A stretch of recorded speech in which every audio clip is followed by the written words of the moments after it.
Hi, welcome to HSTM3333, the summer edition of Technology and Society and World History. I'm Paul Veith. I'm going to be your instructor for this course. I'm in my last year of my PhD at the University of Oklahoma in the Department of the History of Science, Technology, and Medicine. We're going to have a little bit of a different course format for you this summer because Dr. Hike, whom was originally scheduled to teach this course, was given a grant to work on his upcoming book this summer. And so he's going to step away to do that, and he's not able to teach this class as he regularly does because of that grant. And so he asked me to step in and teach the class for him this semester. But I'm really excited for the opportunity to teach this class with you guys, to learn from you, to explore the relationship between technology and society together. I just want you to know that we're always tinkering with this class and we're always trying to make it a little bit better every time that we teach it. And so we're going to do something a little bit experimental this semester, and it's going to incorporate the use of artificial intelligence chatbots into the course curriculum. And I'll get more into that in a bit. The purpose of this video is to provide a brief overview of how this course is supposed to work, what my expectations for you are, what my expectations for myself are that you can hold me to, and sort of just create a contract under which we can all operate for what's going to be a very intense semester. It is not easy to condense an entire semester's worth of learning into one 4-week session. And so that's going to require us all to be on board with a program of action, with a plan, and with our expectations for one another. And you're going to have to work consistently every day, and I'm going to have to work consistently every day to keep up the grading, and together we are going to get through this, I promise you. Everything that you're going to need for this course is on Canvas, except for 2 reading materials. They're both books. One is Ray Bradbury's famous Fahrenheit 451 science fiction book, dystopian novel about a future in which, among many other things, the only purpose that fire departments have is to burn books. There are no fires anymore in this world except the ones that are created to burn books by fire departments. There's a lot more to that dystopian, technologically mediated future, but that's what the book is known for. And so I think it's especially appropriate that you have to go buy a physical copy of that book and retain that. The other book is America and the Pill. It's a short book. It's really good. We're not going to read either of those books until later in the semester, but I encourage you to go get them right away because this class is only 4 weeks long. By the time you get the book ordered and shipped to your house, you'll be about ready to read them anyway. But other than that, all of the reading materials are provided for you. This class is divided up into 4 modules, and each week is a unit. And this class is going to have a rhythm, sort of metronomic, consistent rhythm, week to week, day to day. And I think if we all stay with that rhythm, it's going to help us all succeed in this course better. It's going to help you stay on task. It's going to help me stay on task. So every day is going to be the same. Every day, 4 things are going to happen. You're going to watch a lecture, and you're going to see in those lectures that Dr. Hike, who was originally scheduled to teach this class, is going to deliver those lectures. We didn't find out about him getting this grant until just a few weeks ago, and there wasn't time for me to prepare a whole new version of this class. So we're going to use the lectures that he recorded for this class. So you're going to watch Dr. Hike's lecture. You're going to do a reading every day. You're going to write a discussion post by 8 p.m.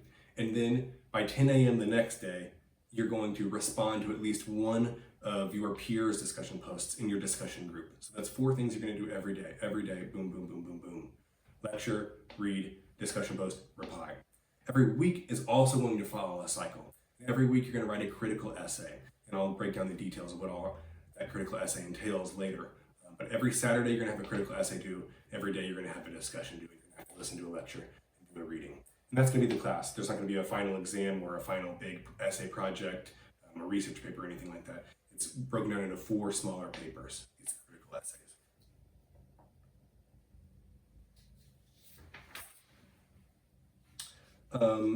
You can work ahead if you want, but you can't work from behind. You can't go back and do things because this class is predicated on the belief in the pedagogical value of discussion. You need to keep up to date with the discussion. And that's the primary work that you're going to be doing for this class is daily discussions. And so you can't go back because then you're depriving your group mates of the benefit of your ideas, of your thoughts, of your perspective in the discussion. So they'll already have moved on to the next discussion by the time you go back and submit a discussion post. So you can't do that. You need to stay at least on time with the daily discussion work every day. And you can work a few days ahead, although it might be hard to. I mean, this class is going to come at you fast because we're condensing a semester down into 1 week or 1 month. So, you know, you are allowed to work ahead, but I don't know that you'll have that much time for it. But that's the situation with the scheduling. A typical lecture is an hour plus or minus a quarter of an hour. And it's sometimes broken up into chunks on Canvas, into 3 or 4 chunks. Dr. Hike strongly recommends that you consume his lectures in pieces, 15 to 20 minute pieces. And the lectures sort of operate like a 5-paragraph essay. So there's an introduction, there's 3 body sections, and then there's a concluding section. Each of those 5 sections is 15 or 20 minutes long. And Dr. Hike recommends that you sort of consume the lectures in those pieces. You know, he understands that people's attention spans aren't really naturally programmed to be able to listen to somebody talk for an hour and 20 minutes straight. And so what he has found leads to the best student success and best outcomes for his students in terms of retention and the amount of engagement they have with the class is watch the lectures 15 to 20 minute section at a time, stand up, move around, stretch it out, get coffee or tea or whatever, use the restroom that you need to do, then come back to the lecture. And this is sort of the advantage of having an online class where you can pause the lecture, something you can't do obviously in real life. You can pause the lecture, you can take a break. When you come back down to the lecture, Dr. Hike wants you to engage in something that we in academia call active listening, where you're not just sitting there. Listening isn't just a passive, receptive act. It's a positive activity. You're an agent in the listening process as a listener. And what you're going to do when you sit back down before you resume the lecture and moving on to the next section is Dr. Hike wants you to think about what is the significance of the previous section in the context of the larger class themes or in the context of the theme of that overall lecture. At the beginning of every lecture, Dr. Hike is going to spell out for you what the importance of that lecture is for the larger class themes, for the history of technology writ large. And so with each section, Dr. Hike wants you to consider, okay, what is the significance of this section to the larger theme of the lecture and to the larger goals of the class? Then Dr. Hike wants you to generate some questions that you have about the material. Maybe you're not going to be familiar with everything. Maybe you want more clarity about something. Just a few questions that you can generate. Being inquisitive, being interrogative, interrogating what you're listening to, not just passively receiving it, not just accepting it whole cloth, is part of engaging as an active listener in the lecture. So question Dr. Hike, question the lecture, and then feel free to write those questions to me in an email and we can discuss them. And the third thing, and this might be the most important that Dr. Hike wants you to do throughout the lecture process, throughout the listening process as an active listener, is to jot down some key people, key concepts, key places, maybe institutions. Try to pick up on what some of the key nouns are that Dr. Hike is talking about in each of the lectures. And that's important because those key concepts, key terms are going to be the sort of foundation, the starting point for each of the 4 weekly critical essays. And we'll get into that more later. And as a companion to active listening, there's also this thing in academia that we call active reading. And that's this exact same principle applied to reading. And so after you watch the lecture every day, you're going to then do a reading every day. And we want you to apply those same sort of active, engaged, agentive posture when you're reading as when you're listening to a lecture. So when you're reading, probe the text, interrogate the text. Don't just take the author at their word. Try to ask questions of the text. Why did they do it this way? Why are they bringing up this? What is the significance of what they're talking about? Try to, with each part of the text, try to relate it to the significance of larger themes, larger context in the text. So with each paragraph, what does that paragraph have to do with this section? What work is that paragraph doing to support the larger goals of the section? And with each section, what work is that section doing to support the larger goals of the book or the chapter or what have you? So be an active, engaged reader. And if you do those 2 things, if you actively listen to the lectures, if you actively read the assigned readings for this class, you're probably going to succeed in this class.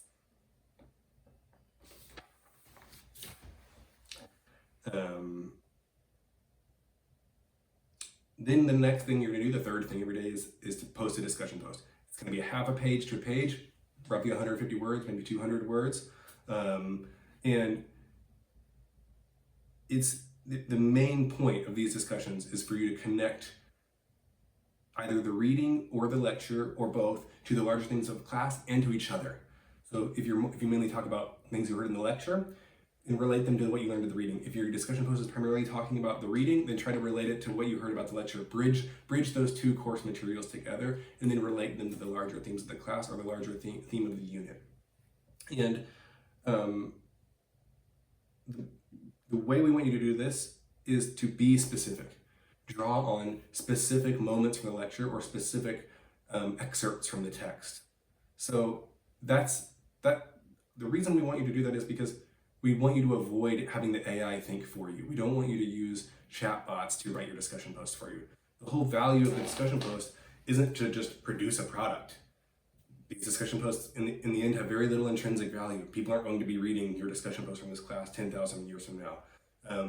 The point of the discussion post is for you to engage with history of science knowledge, for you to engage with ideas about how the world works, about how technology is situated within that world. And that's the whole point of the discussions, is to activate your critical and creative thought processes.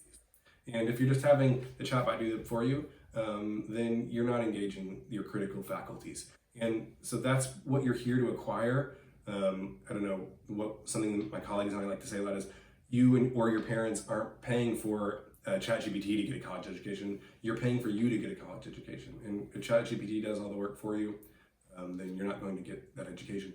To that end, we want you to be specific in your discussion post. Draw on specific excerpts from the lecture or the readings. That's something that you can do to demonstrate to us that these are your own thoughts, not some chatbots. I hesitate to call them thoughts, but words. Anyway, is be specific. And cite where you got from. In minute 12 of Hike's lecture, blah, blah, blah, he says blah, blah, blah. And that's pertinent to the larger theme of the class because it demonstrates how blah, blah, blah is connected to blah, blah, blah. So be specific and cite. That's what we want. Each discussion post is worth 5 points, but you'll see in the rubric that there's a 6th point. And that 6th point is for responding to your peers. So in total, all the discussions over the course of the class are worth 60% of your grade. So that means 50% of the grade is from making your original discussion post, and 10% of your grade is for responding to one of your peers in your discussion group. Sorry to go on about the chat bots. I don't want to spend the whole semester policing you and trying to figure out whether or not you're plagiarizing. If we do detect that you are using a chat bot for the discussions, then we'll consider it to be academic misconduct. But I don't want to be thinking about that. I just want to read your discussion posts. I want to see what thoughts you have. I want to hear your perspective. I want my understanding of the history of technology and its relationship to society to be enriched by your thoughts and perspectives. I don't want to have to be worrying about whether or not you use chat. There you have it. Okay. For that, for your response to one of your peers, like I said, that's going to be worth 10% of the overall grade, 1 point out of 6 for each discussion post. It's going to be a minimum of 50 words, and just say something substantive that shows your group peer, that you listened to them, that you heard them out. And you can compliment them, but we don't want your response to them to be just a sort of empty comment. Oh, good job, or oh, that was really interesting what you said. You can say those things, of course, and that's nice and polite, and please be polite to each other. But we want you to go further than that. Be substantive, interrogate their meaning, try to connect what they're saying to the larger themes of the class. Maybe you could connect what they said to something that you said. Just make a substantive point. We're not asking for a lot. It is only 1 point out of the 6, and I'm going to grade this as a sort of a completion grade. Did you do it? Did you make a substantive comment to it? A substantive and supportive comment to your peer? If so, you get a point. If not, you get 0 points. So as for timing of these things, I know we're rushed and things are packed in here. In our experience, having taught this class in the past in the summer, it's best if you get your original discussion post in by 8 p.m. And that gives, because people need some flexibility in the summer, maybe people are working, maybe people are commuting, who knows, that gives them time, if they have time in the evenings, that gives them time to respond in the evenings. If they don't have time in the evening, the response isn't due till 10 a.m. the next day, and that gives them time in the morning. And so that's only possible if the original posts are all in by 8 p.m. So please do that. And if you're not getting your post in by 8 p.m., it's not just affecting yourself, you're also affecting your peers' ability to engage in a lively debate with each other. So that's the timings for those. Okay, now for the critical essays. There's 4 of them. This is a 4-week class, so there's going to be 1 due every Saturday. These are going to have 3 components, 3 steps. And what you're going to submit is a compiled Word document of all 3 of these steps put together into a single document. You're going to start with a keyword, and for each of the 4 critical essays, for each of the 4 units, there's a list of keywords, people, places, things, ideas, institutions that relate to that unit, the themes of that unit. And you're going to pick one of those keywords. And the idea is to explain the significance of that key term that you selected to the history of technology and its relationship to society. And the first step to that end is you're going to plug this into a chat bot. You can use Claude, you can use ChatGPT, whatever generative AI model you want, pick it. And you're going to, this first step, you're going to feed this key term in and try to coax out of the chat bot a reasonable response to the question, what is the significance of the term that you chose to the history of technology, to the course themes? So you can try multiple different prompts, try to work with the AI. You're going to get a sense of what the limitations of the AI are and what it works better at, and you're going to sort of try to get the best first draft you can out of the chatbot. The second thing you're going to do, the second step, is to critique the best chatbot essay that you could get out of the chatbot. So remark, and this is going to be about a page in length, remark about what things it did well, what things it did poorly, what things you think would be improved if you were going to rewrite the essay. And then the third thing that you're going to do is write the essay for yourself. You might have to scrap the entire thing that you get from the chat. It may be difficult, no matter how many different kinds of prompts you try, to get a good essay out of the chatbot or a good rough draft. So you may have to write it from scratch, or you may just be amending what the chatbot says. So in this exercise, you're going to be practicing working with a chatbot to compose a text. You're going to be sort of supervising that chatbot, and it's going to be doing some of the preliminary, what might be called pre-writing, taking you up to a first draft, just to pen and paper, maybe break the ice, break the anxiety of a blank page, and then you're going to take it home from there. You're going to refine what the chatbot has written, and that's step 3, to produce an essay. That's a final product. The thing, chatbots tend to do some things well. They, have good grammar. They have a pretty consistent tone. They tend to refer to references, although sometimes they're very arcane references that most people would never pick. But something that they don't do well is sometimes they lie. As they put it, they hallucinate. And you're going to have to keep an eye out for that. They also don't have access to all the data in the world. They were trained a lot on the open internet. What's on Wikipedia, what's on Reddit, what's on various chat forums. And they didn't take this class. ChatGPT didn't take this class. It hasn't seen Dr. Hayek's lectures. It hasn't read probably all the things that you're going to read for this class. And so your job is to, just like with the discussion posts, we rely on specific referential material in discussion posts to make it real, to make it personal, and to contextualize it within this class. You're going to do the same thing in your final draft. You drawing on material taken directly from Dr. Hayek's lectures or from the readings, you're going to concretize your essay in grounded reality in the context of this class. And so those are the 3 steps. Generate a preliminary essay from a chatbot, write a critique of that chatbot's essay, and then write your own version of the essay. And you're going to submit that. There's a couple pros and cons to this. We're kind of experimenting with this here, as I alluded to at the beginning of this video. This is something that's new for us. And partly it's in response to the fact that a lot of undergrads are using chatbots, and it's difficult because AI is generative. That is, it's creating what it's creating on the spur of the moment. It's not possible to use Turnitin or other software to see if it's being plagiarized. It's difficult for us to determine sometimes if a student is using a chatbot in order to generate their assignments. Sometimes it's obvious to us, sometimes it's not. But one of the benefits of incorporating chatbots into the assignments is that it short circuits students' ability to just use the chatbot to cheat. By making it, by legitimizing it as a required component of the assignment, we're enabling you to use it, but to use it within a certain constrained, responsible kind of way. That is also going to produce learning benefits for you. You're not handing over the entire responsibility of the assignment over to the chatbot. And the other benefit of this is that this might be what a lot of jobs in the workforce are like in the coming years. A lot of jobs that used to be done by humans are going to be taken over in part by chatbots, and work. It might change the nature of work for a lot of office jobs, for a lot of jobs that involve composition, whether that's graphic design or making PowerPoints as a business person, or doing writing, anything with writing, composing, and so.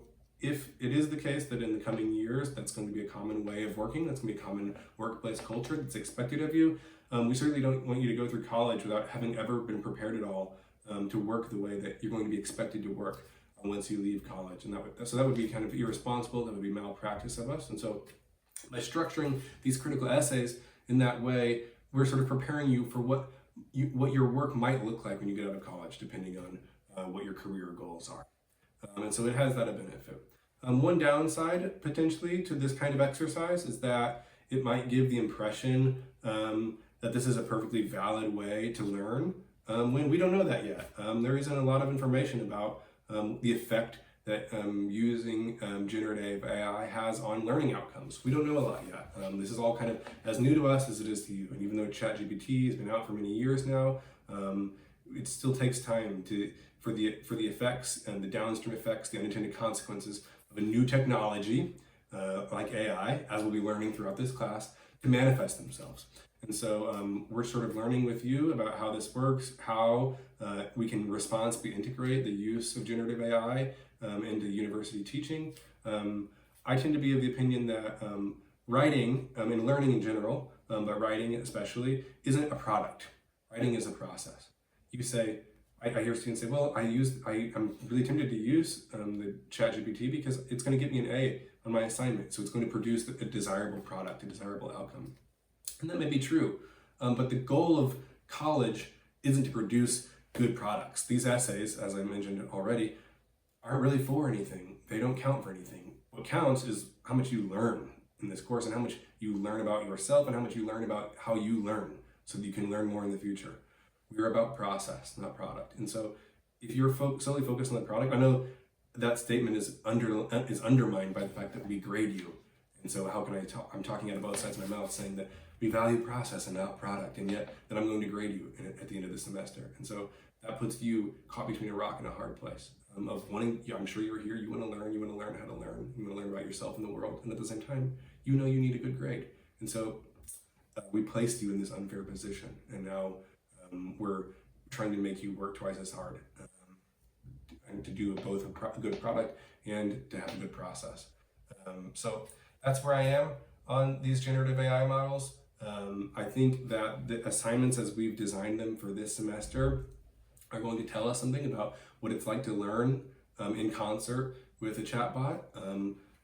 I look forward to your feedback. Please provide me feedback not just about the incorporation of AI into the learning process, but about any aspect of this class at any point throughout the semester. If you don't feel comfortable addressing me directly with a concern or a complaint that you have, then feel free to rip it in your end of semester surveys, which I really hope you all take. We really do listen to them. We really do listen to your feedback. And we appreciate any opportunity that we have to make the class better, to make ourselves better as teachers. So feel free to give feedback in any way that works for you.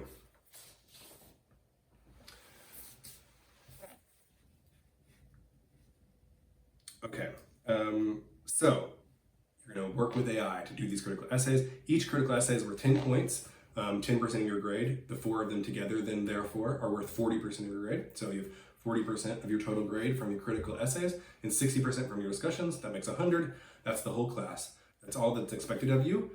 Easier said than done though, because this is a condensed class, a discussion every day and a critical essay every week. And we're all going to be working hard to pull this off, but I promise if we all stick with this rhythm, with this schedule, then it's going to be a rewarding learning experience for us.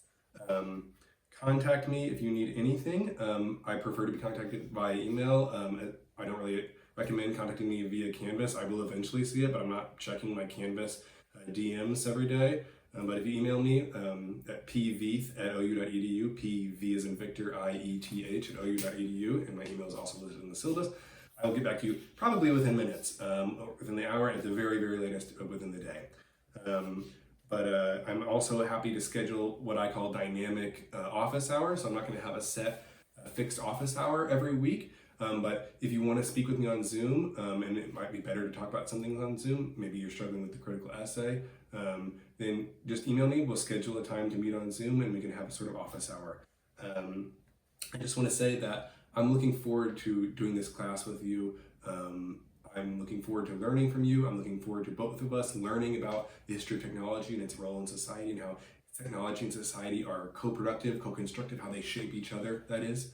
And I'm looking forward to hearing some of your thoughts and perspectives on these big topics that affect all of us as people who are embedded in a technologically mediated world.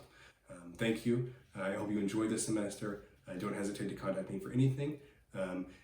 You will be seeing Dr. Hike in the lectures, but this isn't the last time you're going to see me. I'm going to be responding to your discussions most days, probably, with a summary, a video in which I summarize, what I think about your discussion posts and what I see you doing well, and where I think you could make improvements on your readings, on your listening, or on your discussion posts. You will also be getting very extensive feedback from me about your critical essays. So that's going to be, even though you're going to see Dr. Hike in the lectures, that's where you're going to see me. I'm going to be present, and I'm going to be available to you at any time.